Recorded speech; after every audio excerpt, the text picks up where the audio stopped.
use your ability to have what you want, how you could use your time for fulfillment. They're like, great. The people who are not into so much that part of themselves and are still very much ruled by the part of them that thinks it's just a human being, and I'm not putting down being a human being, that's the part that doesn't hear the loving parts. That's the part that goes unconscious. That's the part that has no energy about what it's hearing. So today, I want to invite you to make a choice, to make a choice about which part of you do you want to rule now? Which part of you do you want to be in charge now? Are you ready to let your patterns go? Are you tired of going through the same thing over and over and over again in different forms? Are you tired of worrying about money? Are you tired of worrying about your goals? Are you tired of worrying about your relationships? Are you tired of worrying, period, about anything? I am. So what do I do? How do we surrender? How do we what? It's very easy. The way that you surrender is to live and practice the truth that you're studying. Wait. The way that you surrender is to practice your truth that you say you believe. Whatever your path is. In this case, mine is the Course in Miracles. So my surrendering is simply me, first of all, learning what it says and doing it.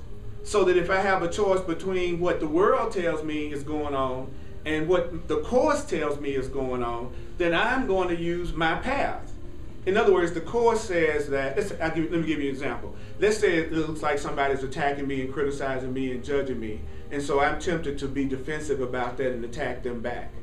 If I am surrendering, I would go, what is it that the Holy Spirit tells me through the Course in Miracles?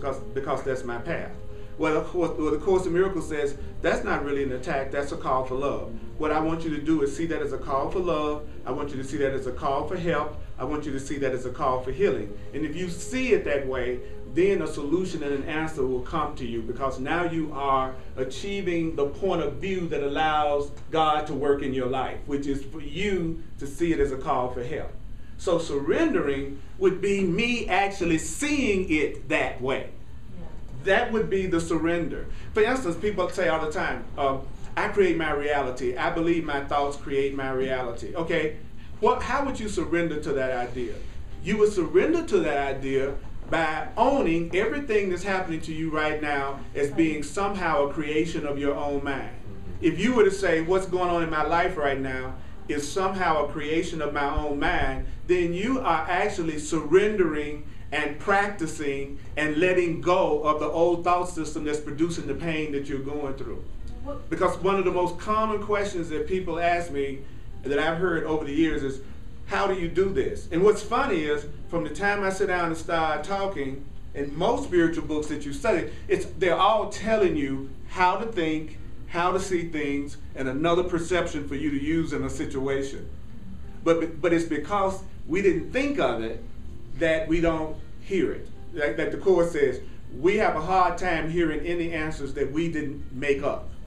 So when someone says something to me that's not what I already think, I don't hear it. So I get the answer, but it's not what I expected to hear. So therefore, I don't hear the answer because it wasn't what I made up. So surrendering would be me saying, I know it looked like my father did me wrong when I was growing up. I know it looked like I was abused when I grew up in some way.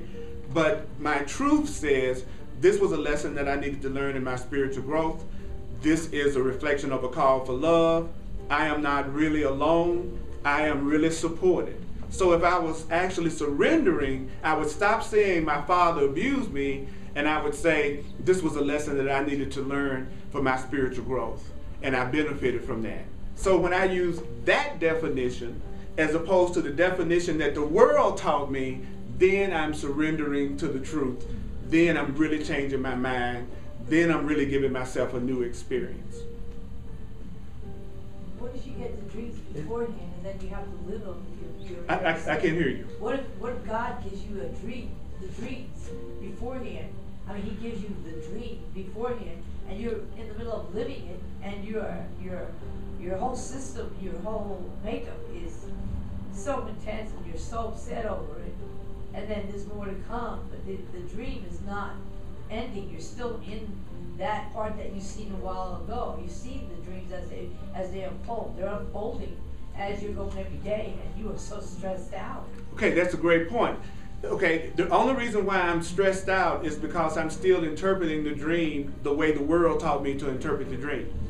I'm stressed out because I'm still giving the meanings to it that I have learned in the past. In other words, I am now having my dream experience. Something happened today that wasn't the way that I thought I wanted it to go. I have to understand that, okay, this is part of my dream. This is helping me evolve in some way. In some way, this is benefiting me. I have to interpret from moment to moment what's happening in a new way so that I won't lose my peace as much as possible. So still, if you're upset, that upset isn't coming from the dream. That upset is coming from the way that you're interpreting what's going on. Your upset is never coming from the situation or circumstance. I interpreted the dream the way I saw it. I rectified the dream so I could move on, and then due to the circumstances within that same dream period, the paper was taken. Now that part of the dream where that person already did what they did and moved on, I'm still there living in that dream holding pattern. I'm not able to move forward. I'm moving backwards. I moved forward and then somehow I moved backwards. I ran a place and then I didn't say nothing. I did not say nothing to protect my I was given information. I just sat there and took it. I just took it, and so I gave the person back the lease. Now I have no address now. I'm homeless. I'm a set wreck. Yeah, I still have to go back to that same place and still go back and redo that whole situation. I would suggest that you get a spiritual path. I'm saying if you have one, then you must use it. Because if you're still upset, if you still feel like you were a victim of anything, then at some level you haven't started to apply your path to yourself. When you're applying your path to yourself, you begin to feel more innocence and you begin to feel more peace. And in having peace, then you can hear the voice for God inside of you directing you as to how to deal with this situation that you're going through right now in a way that could give you more peace in it. So the truth is, the most important thing to achieve for yourself right now is enough peace of mind through changing your thinking so that you can hear your spiritual guidance. You are being guided. God within you is telling you exactly how to deal with your homeless situation right now. It's telling you exactly how to get out. As a matter of fact, it's happening in this hour that you're sitting up here right now. I just fell in this church, and I don't know why God's directed me here. Right, and that's what I'm saying is that the reason why you're here today is so that it's possible for you to hear another way to look at what you're going through right now and to understand that you do not perceive your own best interest. So you can't even say honestly that being homeless is not for your own best interest. There's something about this situation that is being used by Spirit to wake you up to who and what you really are. So there's a blessing and there's a gift in this situation that you're going through right now. No, there isn't a blessing or a gift. It's the evil part of what they're doing to me to put me in this. As long as you see yourself as a victim, as long as you see yourself as a victim, you will repeat this pattern over and over and over again. If you're not happy right now, be willing to be wrong in your way of looking at what's going on. If you insist on being right more than you insist on being happy, then there will be just a repetition of the situation that you're going through right now. That's what you're gonna realize someday. It could be today, it could be 6 months from now. I'm not gonna keep going on this very long because I don't want to use the class for a therapy session, okay? But because there's really nothing else I can say. The truth is, in order for you to have peace, at some point, you're going to have to look at what you're going through differently. You cannot continue to use the point of view you're using right now if you want to have a different feeling and experience. The point of view you have right now is what's causing the feeling that you're having right now. So what Spirit sent you here for today, in my perception, was to hear another way of looking at it, which is what I'm giving you. But you don't have to accept it, and I'm okay if you don't. But it's no way that I can say anything differently to you from my heart and feel like I'm in integrity with myself. You're a powerful being. You're an unlimited being. You are not a victim of the situation that you're going through right now. And your spiritual lesson is going to be to recognize that. Because when you do, it's going to change.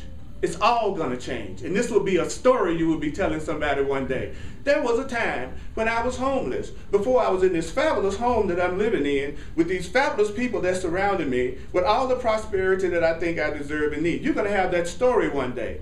But that story is on the other side of, I am a victim of this situation that I'm going through right now. It's on the other side of, somebody's doing something to me and I'm the victim of what they did to me. I've seen the prosperity, I've seen the limo, everything, talk to the person, but yet, why am I on this side, not that side where I belong? I just told you. I just took about 5 minutes straight to say that the reason why you're where you are now is because of the way you're thinking right now and what you're telling yourself right now and what you believe right now and how you're looking at things right now. And as soon as you change that perception, then you will see the things change. Okay. How do I know I've changed my pattern? How do I know if I've broken my pattern? I have broken my pattern to the degree to which I take responsibility for it. I have broken my pattern to the degree that I accept that I'm the creator of my experience and what I'm experiencing. That's the hardest spiritual lesson to learn, and it's the only spiritual lesson to learn. That's the hardest spiritual lesson to learn, and it's the only spiritual lesson to learn. Because it's nothing harder for a person to do than usually to take responsibility for things that are happening within them that they do not like, that is not pleasant, that is not loving, that is hard. That's the toughest. People love to take responsibility if it's something cool going on. You know what I'm saying? Oh, I manifested that relationship, I manifested that car, I manifested that house, I manifested that spiritual awareness. They love that. I created that. But when you say, oh, but all the stuff you don't like, you also made that in your perception also. And so it's not until you can own the so-called, which really isn't, it's not until you can own the so-called stuff that you don't like, as well as the stuff that you do like, that you truly come into your power as a creator. You can't pick and choose what you create if you really want to come